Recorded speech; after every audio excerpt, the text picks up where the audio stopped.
Well, it's 5 o'clock, so we should um, go ahead and start. And I just want to make sure that we keep the time. And before we start, I just want to read a statement that we have to do this every time we have the meeting. So we, the Corps Commissioners, determined that conducting the Racial Equity in Policing Commission meetings at an anchor location presents a substantial risk to the health and safety of those who may be present at the anchor location. The World Health Organization, the President of the United States, the Governor of Utah, the Salt Lake County Health Department, Salt Lake County Mayor, and the Mayor of Salt Lake City have all recognized a global pandemic exists related to the new strain of the coronavirus, SARS-CoV-2. Due to the state of emergency caused by the global pandemic, we find that conducting a meeting at an anchor location under the current state of public health emergencies constitutes a substantial risk to the health and safety of those who may present at the location. All attendees will connect to the meeting electronically or by phone. To learn how to listen or to participate when the opportunity is provided, please visit www.slc.gov/boards/REP agenda or call 801-535-7644. Thank you for listening. So we go ahead with the agenda of our meeting today. So the first on our agenda, I hope that you all have the agenda in front of you. Did you all receive your agenda? Yes, sir. So the first in our agenda is, introduction of commission. So, I think, it was requested that we talk about how the commission was formed. So I have asked Nicole to take this role and talk about that today. So Nicole, it's yours. Yes, thank you, Commissioner Bitar. The Corps Commission for the Racial Equity and Policing Commission was a joint effort by the Mayor's Office, including her senior staff and her policy team, and the City Council. Together, they chose a group of individuals they believed would be representative of the diverse populations in Salt Lake City. They picked names of individuals they believed would be willing to do the work and would know who to speak with if they did not have answers to some of these many faceted questions that are facing us. So together, a group of names was collected. The mayor met with the council leadership, and together they picked the Corps Commission and reached out to the Corps Commission that we have before us today. So it was there wasn't a lot of science involved. It was more figuring out who was going to represent the community and who would be willing to do the work and who would know who to reach out to if we had any questions. And so that was how I was chosen. Mr. Bitar, Reverend Davis, Dr. Prospero, Darlene McDonald, Verona Mangasanato were all chosen. Thank you, Nicole, for your quick introduction of how the commission was formed. Next in our agenda, there's a joint resolution that I have asked also Kate to present. Katie, the floor is yours. Good evening, everyone. My name is Katie Lewis, and I'm the Salt Lake City Attorney, and I am here to just briefly introduce the joint resolution that created the Commission on Racial Equity and Policing. This was a resolution signed by both the mayor and the city council on August 18th, and it does a few things. It establishes the commission as a public body subject to the requirements of the Utah Open and Public Meetings Act. So this meeting and all other meetings that the commission has where a quorum is present will be open to the public. It also explicitly grants the commission authority to request information or materials from the city or the Salt Lake City Police Department so that the commission can do its job, which is to make recommendations to the mayor and the city council about changes to the Salt Lake City Police Department's culture, policies, and budget. And it requires the city or the Salt Lake City Police Department to promptly provide those materials to the commission. It also creates a joint information receipt process. And what I mean by that is any materials or recommendations that are generated by the commission will be provided to both the mayor and the city council at the same time for review and consideration. And finally, it sets up the process where although the commission is independent of the city and not directed by the city or its elected officials, it is supported by the city employees, including administrative tasks, such as posting agendas, taking minutes, etc.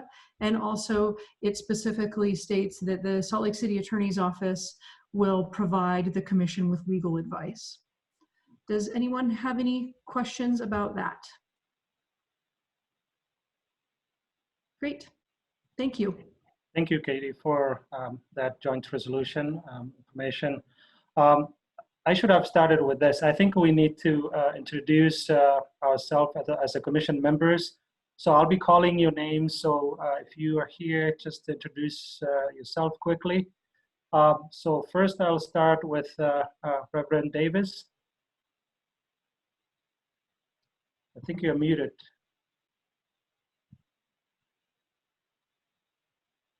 Can you unmute yourself, Reverend Davis?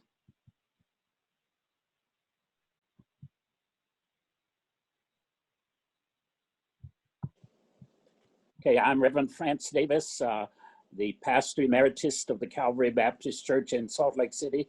I represent African Americans in our community and have been active in the civil rights movement for many years. Thank you, Reverend Davis. Nicole, you want to go next? My name is Nicole Salazar Hall. I'm an attorney in Salt Lake City, a Latina, and a member of the Salt Lake City Human Rights Commission. Darlene, you're next.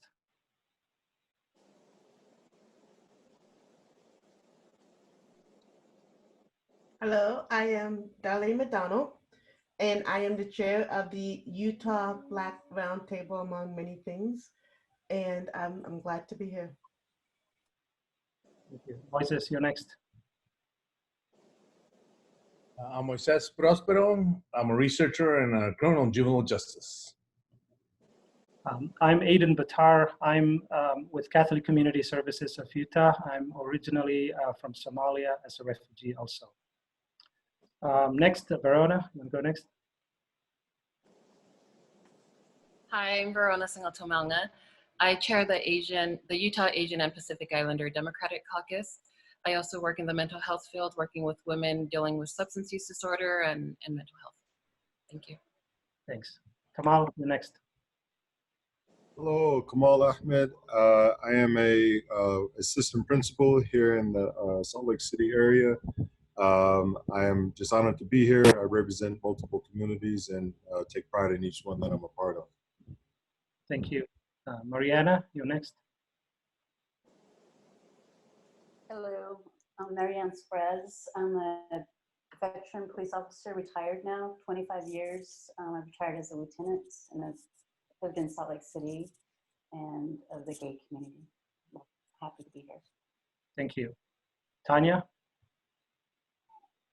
Hi, I'm Tanya Hawkins. I represent the LGBTQ plus community.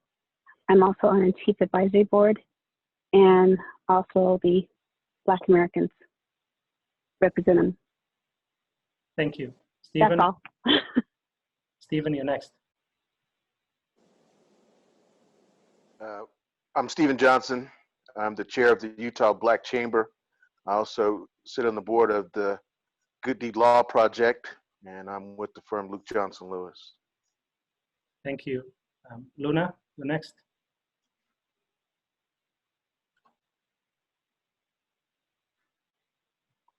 Luna, are you on the call? Can you hear us?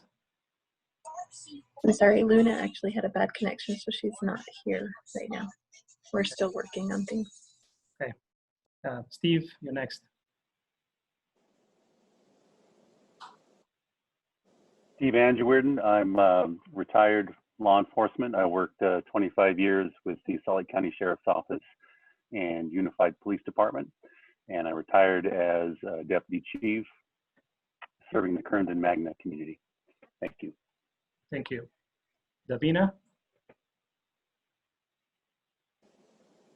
Good evening, everyone. My name is Davina Smith. I am the CEO of Hesea Native Initiatives. I'm from the Dene Nation, and I'm glad to be here this evening. Thank you.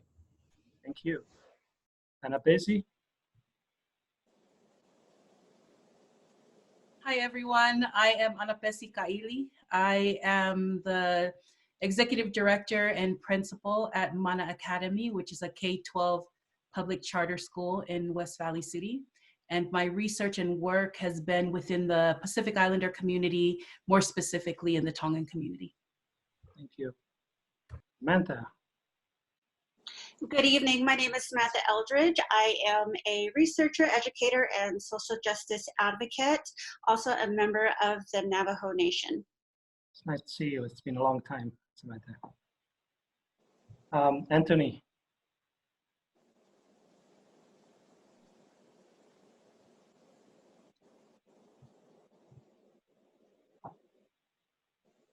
Hello, my name is Anthony Guzman, and I'm a member of the Northern Ute Tribe. I'm a licensed clinical social worker. I'm happy to be here and look forward to working with everybody. Thank you. Thank you. Abdullah?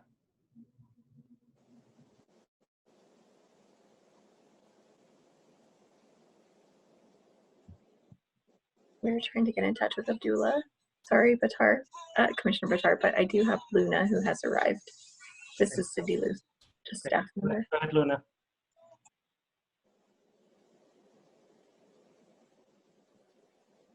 Luna, you want to introduce yourself? So Luna, you'll need to hit *6 to unmute. And then we'll be able to talk. Sorry, if you want to go to Commissioner Batar, if you want to go to the next person, we can troubleshoot with Luna. Okay, Carol, you're next. Hi, my name is Carol Shiflett. I am the owner of the Sojourner Group, and I support Black women who've been victimized by sexual assault and domestic violence, Black women who specifically have lived the African American experience. I also serve on the board of the Utah Coalition Against Sexual Assault. Thank you. I understand Olosa is not joining us today.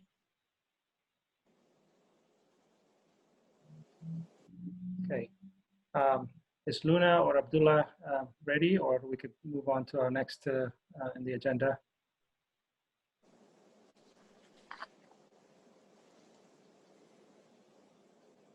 Usually you need a little bit more time to introduce Luna.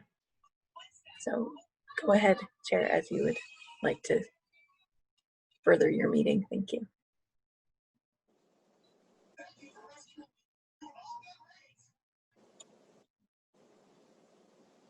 We can't hear you, Luna. So I think we'll come back to when Luna and Abdullah is available. So our next in the agenda is, as you know, that we don't have, a one leader in our, commission, and so the meeting each time, every week, the leadership of whoever's going to chair the meeting will be rotating. So today I'm chairing the meeting, and then next week we're going to have another commission member will be, chairing the meeting. So that's how we do, the meeting. And also the calendar and schedule of these meetings are published on the Salt Lake City website. So if anyone wants to know ahead of time the schedule, you can visit the website, and that's where you can find the schedule of those meetings. So moving on to commission business. I think Katie and Mark are going to talk about open and public meetings. So this is the training that we're going to have next. Katie and Mark, the floor is yours. It's just Katie tonight because it's Mark's wedding anniversary, so I let him off the hook. Oh, I know. good excuse. He should have spent it with us, but you've got me instead. So, Our regards, you know. so tonight I'm going to give you a training on both the Open and Public Meetings Act and GRAMA, which is the Government Records Access and Management Act. Both of those are important because the joint resolution that I addressed earlier made the commission a public body. So as a public body, there are certain public and transparency requirements in Utah law that go along with it.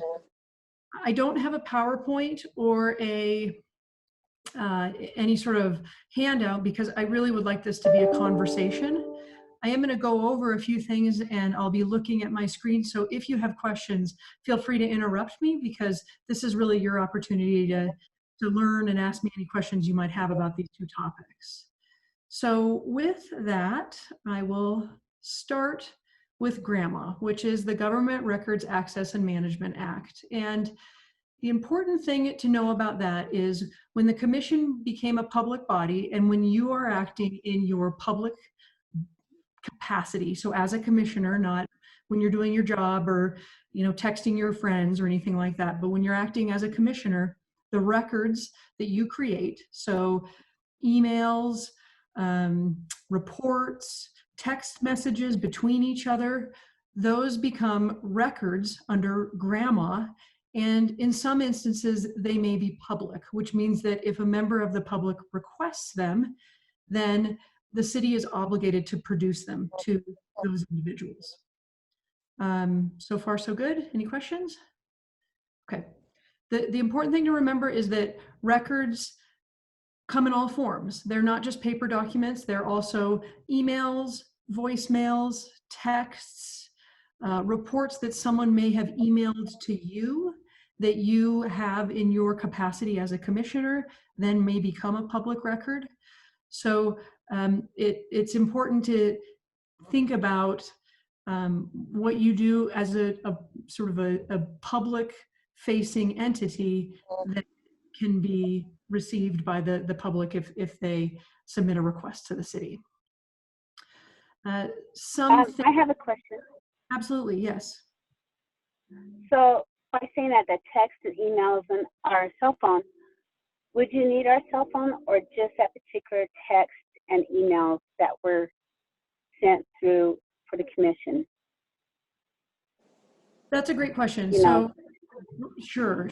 So there would never be a point when the city says, commissioners, give me your personal phone because we're going to go through it and get all your information. What we will say to you from a practical perspective is, commissioners, we received a request for all text messages and emails related to the city's use of force policy and particularly use of deadly force. So that's the request. And you will provide those to us. We will redact any private or personal information and compile that and send it to the requester. So it's not a free-for-all in your device or your email. It's us getting it from you and then providing it to the requester. Is there anything that we have to do to make a document from another person, a GRAMA document? No, it is anything that you're doing in your official capacity as the commissioner. So there's nothing that you need to do to say this is official and this isn't. There may be some gray areas where you're communicating with your constituents or your stakeholders and it's not clear if you're doing that as in your day job or as a commissioner, and so we'll work through those issues. But typically the demarcation is when you're doing commission business, those documents become records under GRAMA for the purpose of potential disclosure. Now, of course, not everything is public. So anything that you're communicating and asking for my legal advice, for instance, is covered under attorney-client privilege. Of course, what we say is you can't CC me on everything, and that doesn't make it privileged just because you do. But if there really is that exchange where you're asking for legal advice, that becomes privileged. There's also private and protected records. So and they may be even just parts of records. So your home address, your cell phone number, identifying information. If you were reviewing records that had somebody's social security number on it, those would be redacted and would not be provided because those are not public. I'm going to keep going unless there's other questions. Okay. Other things that may come into play for the commission, items that are private are medical information, employment records concerning past or current employees, records concerning an individual's finances. There's also some drafts of documents. So if the commission is working on something, but it's not finalized and it's clearly a draft, that's protected and might not be released to the public, even if they requested it. Now, one sort of practice pointer that I'll say about that is if the commission is in a meeting and everybody is looking at a document together and saying, okay, we're working on this draft document, and one commissioner says, well, I want to change item A4, and another commissioner says, well, let's revise that language, and you're talking about that particular draft in public, then the State Records Committee has determined, which is sort of the appeal entity when people think that we have categorized documents incorrectly. The State Records Committee has said, if you talk about it in a public meeting with specificity that it's really clear it's all in front of you and you're making changes to it or something like that, then it may become public. So a draft is not a catch-all for everything. Let's see. There are some exceptions for records maintained for criminal, civil, enforcement, or discipline purposes. So there are exceptions, but what I'd like to say for the general rule under GRAMA is if you are corresponding or you are creating records in your official capacity and somebody requests it and they make a request that specifically addresses it, then the city will be required to produce it. And you know, one thing that we say is GRAMA doesn't protect against embarrassment. So if there's not something you would want on the front page of the Trib, don't put it in a text in your official capacity. One other thing that I wanted to point out to you is there is a State Records Commission recent opinion that talks about an instance where an elected official was texting a staff member during a council meeting, and this was in real life, not virtually, and somebody sitting near them noticed that they were texting back and forth and requested those texts. And the government entity said, we don't have any records that are responsive to that. And the State Records Committee said, it was clear that she knew they were texting back and forth, and so there must be some records, look again. And I bring that to your attention because in this virtual world, sometimes you see somebody looking at their phone, texting, and then somebody, you know, on the screen sort of laughs and then texts back, and then the other person who just was texting laughs back, and you sort of wonder, are they texting each other? And so I think that's a good reminder that communications to each other in these meetings creates a public record. And if somebody notices it and observes it, they may request it and we may be required to provide it. So that is a very broad brush overview of GRAMA. Are there any questions today and for your purposes?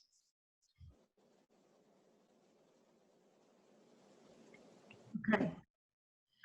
Then I will move on to the Open and Public Meetings Act.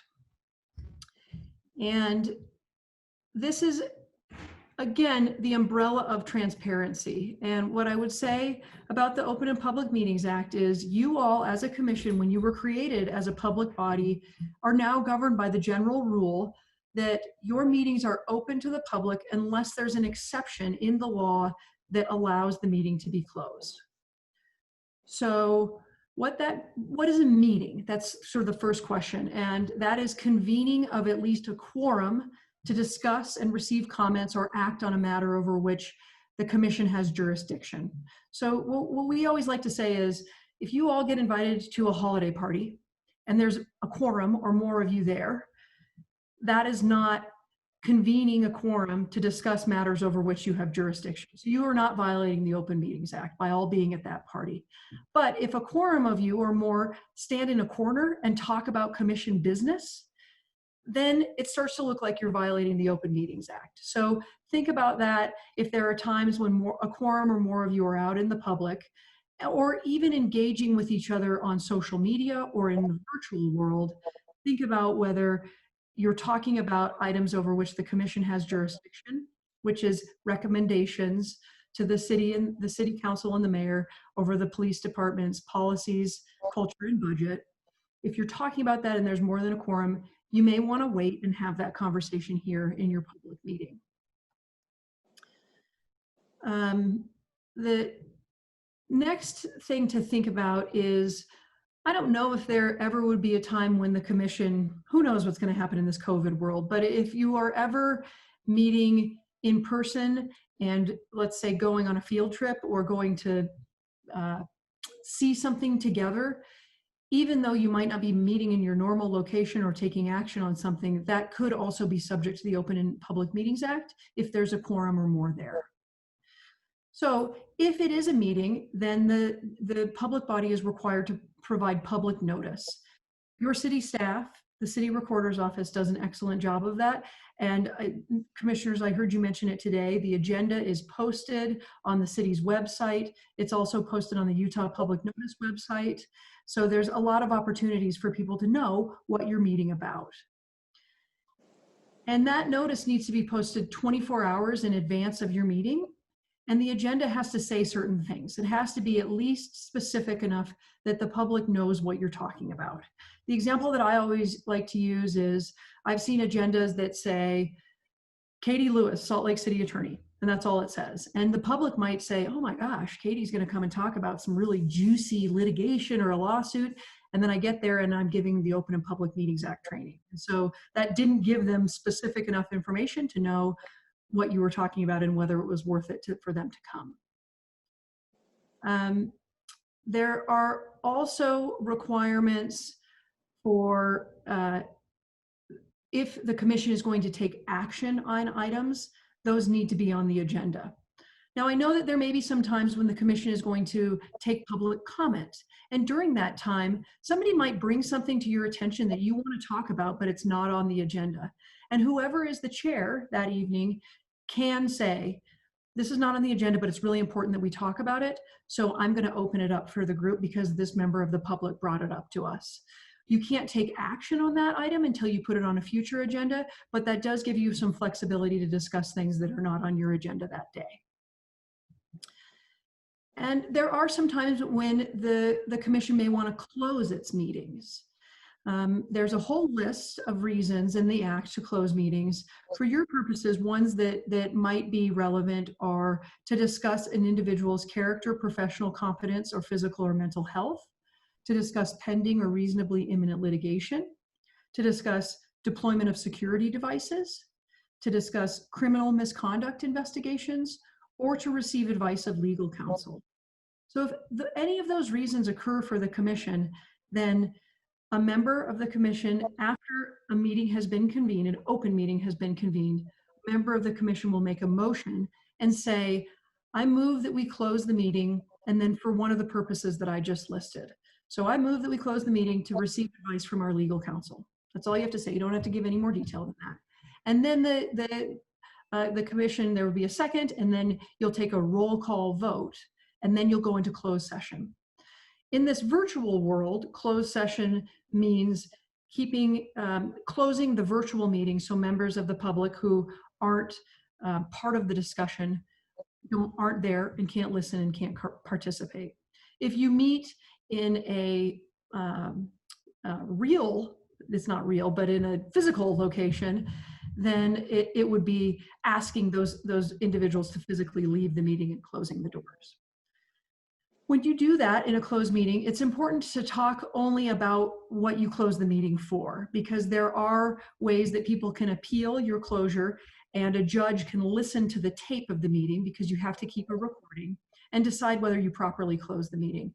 So that's one of the roles that our office provides, because sometimes there's a lot of things that are related to why you close the meeting, but the commission might start to go beyond the core purpose. And our job, one of our jobs, is to say, this may be better to discuss in a public meeting. And that's just sort of a clue that to stay on the task of the reason why the meeting is closed. And then the last thing is two final things that I'd like to say is that the law does require that the commission keep records of the meetings. In open meetings, that must be both a recording and minutes. And in closed meetings, it must be a recording, and written minutes are optional. So again, the city staff will be providing those minutes, and then you'll review them and approve them at your next commission meeting.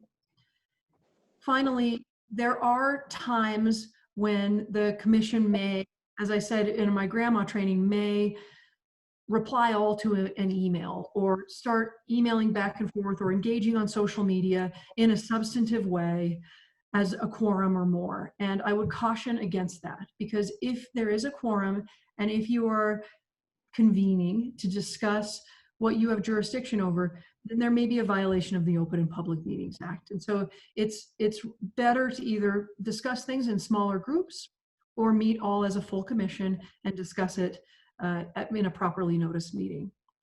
And then finally, the last thing that I always like to say to all of our boards and commissions is thank you for your service, and thank you for the time that you're taking to help Salt Lake City and serve in this very public-facing role. We really appreciate your time and your commitment, and we're very much looking forward to working with you.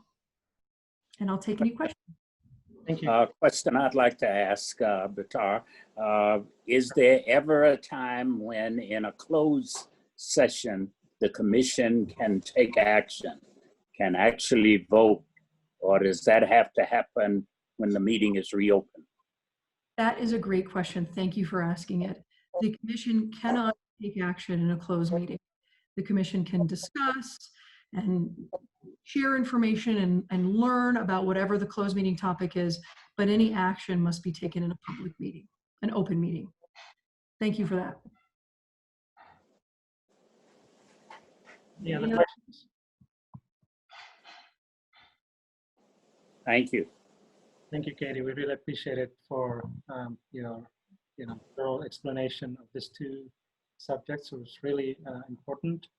So now, we're going to go to the standing items for our meeting. So I understand that we're still searching the facilitator.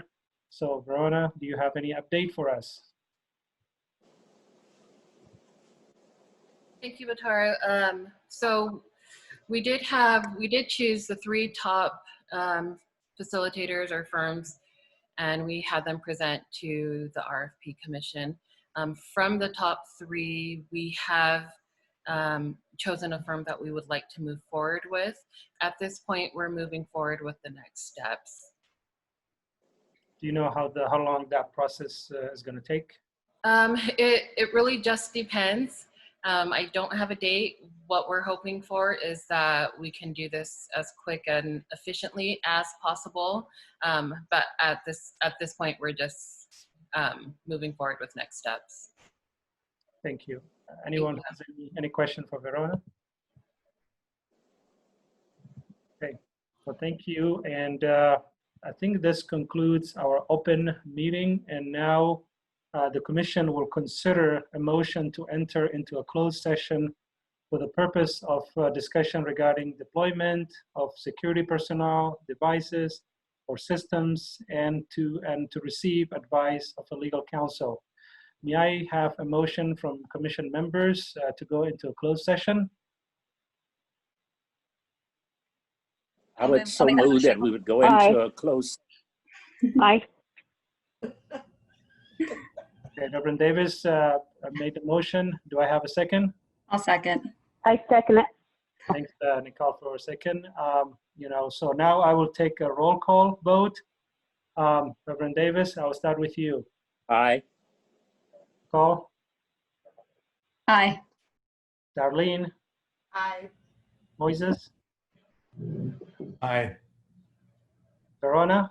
Aye. Kamal?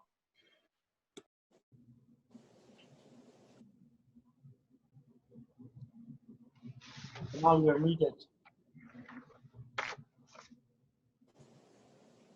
Okay, Mariana, Aye.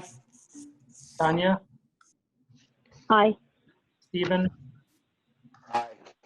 Luna,